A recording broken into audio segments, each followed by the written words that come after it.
Thanks, Patrick and the organizer, for inviting me to share with you what my understanding of this topic.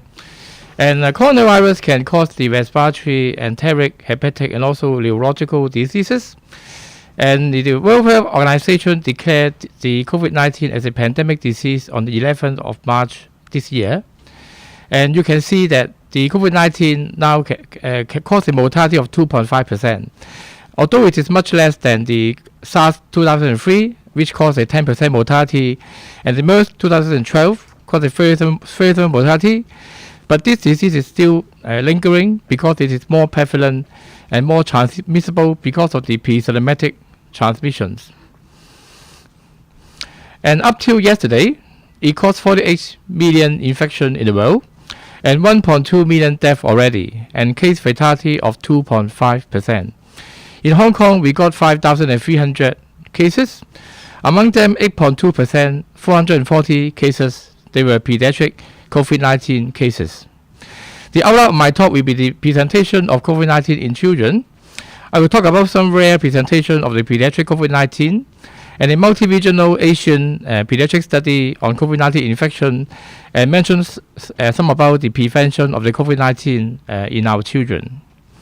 So this is the adult data. The most common presentation including fever, cough, and fatigue.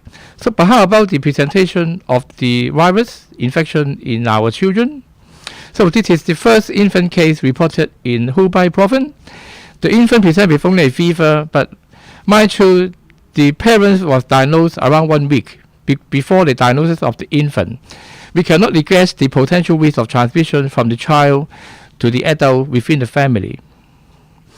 And reviews shows that most of the pediatric cases, they were mild in clinical severity.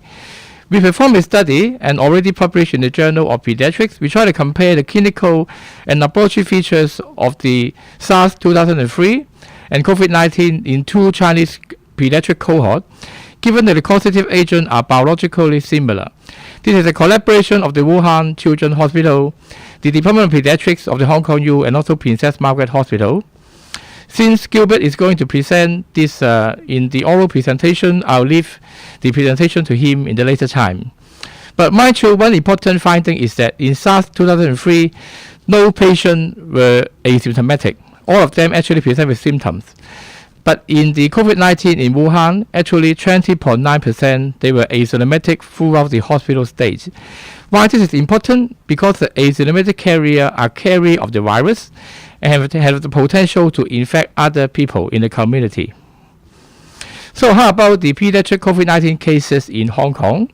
I thank all the collaborators in not only managing the cases but also submitting data for our analysis. So this graph actually shows that the COVID-19 admissions and their travel history in Hong Kong. Those with travel history are denoted in red line, and those local transmission are in blue lines. So you see in the first outbreak in Hong Kong, most of the cases are returning students from overseas, and in the recent outbreak in July, most of the cases they were local transmission cases. And up to the 20th of October, we analyzed 377 cases. Regarding age distribution, more or less they are evenly distributed, but slightly more adolescents, mainly because of the returning students from overseas. And regarding clinical symptoms, most common symptoms including fever, 33%, cough and runny nose around 16 to 18%. And remember, diarrhea actually 7.2%. So the most common symptoms including fever, cough, runny nose, and diarrhea in our cases. The asymptomatic patients, they occupy 38.2% in our series. Other symptoms including anosmia, loss of smell, and ageusia, loss of taste, around 4.5 and 3.7% respectively. And we got one case of the COVID-2 and one case of the PIMS-TS, and I will talk about this later. And regarding the radiology, 8 out of 341 cases were abnormal, and one CT out of 3 performed was abnormal. And antiviral treatment was given in 8.5%, 32 cases. And we got one patient with PIMS-TS required PICU care. And fortunately, we have no mortality in our series. So remember the asymptomatic case in SARS 2003, no patient were asymptomatic, but up till now in Hong Kong we got 38.2% of the patients they were asymptomatic, and in the cases in Wuhan 20.9% during hospital stay they were asymptomatic, and in a series published in South Korea 22%, and a review by PIDJ around 23 to 35% they were asymptomatic. So in COVID-19 patients, you can see quite a large proportion of them, they were actually asymptomatic and can transmit the virus within the community to their household members. So regarding treatment, Paul Lee have presented in the poster presentation, we try to compare the two groups of the patients, whether treatment and no treatment, whether there's any statistical difference between the NPS, the nasopharyngeal swab, the variable low clearance, and we found that there was no statistically significant difference between them, between treatment and no treatment with Kaletra. But we found that there was self-limited gastrointestinal side effect among them with those with treatment. But however, because the number was still small, more research is required to examine the clinical use of Kaletra in the treatment of the pediatric COVID-19 patients. And Dr. Phoebe Mack presented the symptoms of anosmia and ageusia and already published in the PIDJ in August. And anosmia is not a new symptom in coronavirus infection. We reported in 2003 in a lady 27 years old in Taiwan and suffered from anosmia 3 weeks after SARS infection. She got a clinical recovery of the SARS, but the anosmia persisted 2 years after follow-up. In our series, we reported 5 adolescents with anosmia and ageusia, and we found that these two symptoms can be the only symptom in COVID-19 infection, and also can be the presenting symptoms in the clinical course. And also these two symptoms can actually last more than up to 6 weeks.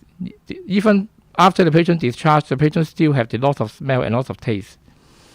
And interestingly, these two symptoms found relatively less in the Asian populations. You can see around 4%, 3.7% in Hong Kong, and around 5% and 12% in South Korea. But in Western countries like in America, Iran, and Italy, they actually reported more patients with anosmia and ageusia, up to 50% and also 64%. And in Iran, you can see anosmia plus microsomia altogether 98%. So in Iran, actually 98% of the patients, they actually lost their smell. I reported this in 17 years ago, diarrhea. Diarrhea is a atypical presenting symptoms of SARS with watery diarrhea early in the illness. In this adolescent initially presented with a diarrhea and fever, and subsequently we found the patient got a haziness of the X-ray, and then we found that the patient got a SARS infection. And remember, in our series, 7.4% of COVID-19 infection present with diarrhea. So remember, the gastrointestinal system is a potential source of the SARS invasion and transmission. In a study in UK, found that using fever, cough, and loss of smell as a testing strategy, you can only identify 76% of the patients. By adding GI symptoms, you can trigger testing for the coronavirus, and the sensitivity can up to 97%. So remember, fever, cough, loss of smell, and also diarrhea, those are important symptoms for COVID-19 infection in children. We observe a phenomenon of prolonged fecal virus shedding, and we produced this paper and published in the Journal of Hospital Administration. And we found that in children, they can have a prolonged virus shedding in the stool. We have, in collaboration with Department of Youth, Eastern Hospital, and United Christian Hospital, we got 4 patients, and in patient 2, actually stay in PMH for 60 days. 2 months because of the persistent positivity of the stool sample. And so this is, I think this is the longest reported in the literature that the patient got a stool virus shedding. Why this is important? Because it may have an infection control concern. The virus may actually spread to the household member and also to the community. Regarding skin manifestation, the COVID-19 skin manifestation may present a vesicular, maculopapular, morbidiform, or urticarial rash. But this is reported more in European countries like 1/5 in Italy, but only 0.2% in China. This is the papillovesicular exanthema. The urticarial eruption appear just like this. And we diagnosed one case of the COVID toe. Those are the itchy, tender, and acral lesions on the toe of the COVID-19 patients.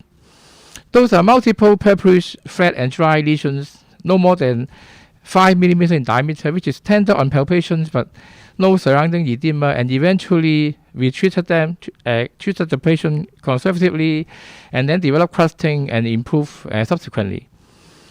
So this is characterized by reddish blue discoloration of the extremities, and happen more in children and adolescents. Those are more mild in severity. The management for those asymptomatic, we can manage conservatively, but remind you, if those patients who are febrile and with necrotic skin lesion, we need to exclude whether they got a coagulation defect.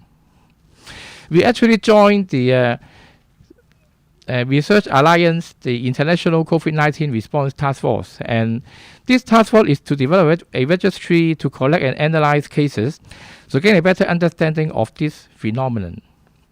So regarding PIMS TS, as mentioned by Louis, and multiple studies already published and guidelines developed by WHO, the Royal College of Pediatric and Child Health, and also CDC. And we reported the first case of post-COVID-19 PIMS TS in Hong Kong. Also a very big child, 10 years old Russian, a Russian of efficacy, and diagnosed as COVID-19 in mid-June and readmitted in mid-July, 4 weeks later. 4 weeks after the diagnosis of COVID-19 with prolonged persistent fever, tight and malaise, bilateral conjunctivitis, red and cracked lips, short-braid tongues, and branchable erythematous rash. All these features point to Kawasaki disease, apart from the age. And the blood pressure was lowest. Fortunately, no oxygen requirement. So this figure actually illustrates the UK experience. The blue line is the incidence of the COVID-19, and the pink line is the incidence of the PIMS TS. There's a lag time of around 4 weeks. So this is a clinical picture of a branchable erythematous rash and conjunctivitis, red and cracked lips, the perilimbo sparing of the eyes. So this graph showing you the sky high of the pro-BNP level of the patients, and also the cytokine storm the patient experienced at that time. The raised interleukin 6 level. The treatment we gave at that time was 2 doses of the IVIG, 2 milligram per kilo we give on day 5 and day 8. And eventually, fortunately, the fever come down and subsidence of the pulse rate, and the patient will eventually recover. So you can see the anti-pro-BNP level raised to 3,200. The upper margin for this patient actually should be 100 only. So we joined the best available treatment study led by Professor Mike Levine.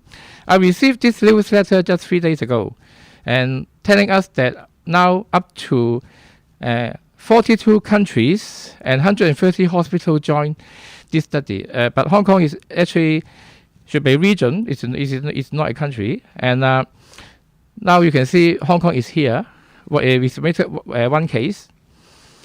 And so the impression is that treatment with the immunoglobulin, steroid, biologicals such as anakinra, anti-TNF, and anti-leukin-6 have switched off the inflammatory process and result in improvement. And some patients have improved without treatment. And so this study actually tried to see what is the best guess of the clinician and summarize and to find out the best treatment for patients with PIMS TS. So we got further data from South Korea. This is from the ASPID symposium, should be last month, 30th of October. And Korea have 3 cases. You can see the age. They are more or less around also 10 years old. And they have serology of COVID-19 positive and evidence of inflammation and organ involvement, including GI, cardiac, and 1 case got mucocutaneous involvement. Treatment including IVIG, 2 cases, and steroid and anakinra in 1 case. And the right column, this is our case. We have skin and cardiac involvement, and we gave IVIG for our case. So the approach to the recognizing PIMS-TS in our patients, most important is to consider immunomodulation of the cytokine storm syndrome. So I would like to briefly mention a study just published last Tuesday. In this study, we want to compare the clinical characteristics of children infected with COVID-19 during the first wave of outbreak in 3 regions, the Korea, Wuhan, and Hong Kong. And we also would like to compare the clinical characteristics between the domestic and the imported cases, and also the characteristics between different age groups across these 3 cosmopolitan regions. And this was published in the Emerging Microbes and Infection. And we collect the demographic and clinical data, and imported cases was defined as patient recently traveling out of his country within 2 weeks before their symptoms onset. And from Wuhan, the wave of infection between January to March, and 244 children admitted to Wuhan Children's Hospital. For Korea, from February to 31st of March, and 91 patients admitted to 20 hospital and 2 non-hospital isolation facilities. For Hong Kong, 88 patients admitted to 8 hospitals. Total in this study, 423 children. So I thanks to all the collaborators admitting cases and also submitting the data for our analysis. And this graph depicts the distribution of the domestic cases in solid line and those imported cases in dotted line. You can see all the cases in Wuhan, they were local cases. And they have an outbreak first in January to March, and followed by Korea, and some cases were imported cases. In Hong Kong, most of the cases, they were imported cases. And we find that in Hong Kong, the children, they were significantly older, 12 years compared with Korea, 10 years old, and Wuhan, 6 years old. And there were significantly more imported cases in Hong Kong, up to 87%, compared with 16% in Korea. And no cases were imported in Wuhan, all were local cases. And in Hong Kong, more of the cases, they were asymptomatic, 45%. And more cases in Wuhan, they got a fever, 40.6%. Other symptoms reported, like the cough, sputum, and abdominal pain, they were statistically significant. For example, more cough in Wuhan, and more sputum production, and more abdominal pain in Korea patients. And regarding the imported case in Hong Kong, they mostly returned from UK and also from Pakistan. And imported cases in Korea, they returned from USA and from United Kingdom. And no cases developed rashes and also PIMS-TS at the time of the study. And 1 case in Wuhan died of interception and reported elsewhere already. And no patients from Korea and Hong Kong require intensive care or die. And another observation is that the imported cases were significantly older than domestic cases and had significantly longer hospital stays, and more imported cases were asymptomatic, and few of them got a fever and cough. And how about compare different age group?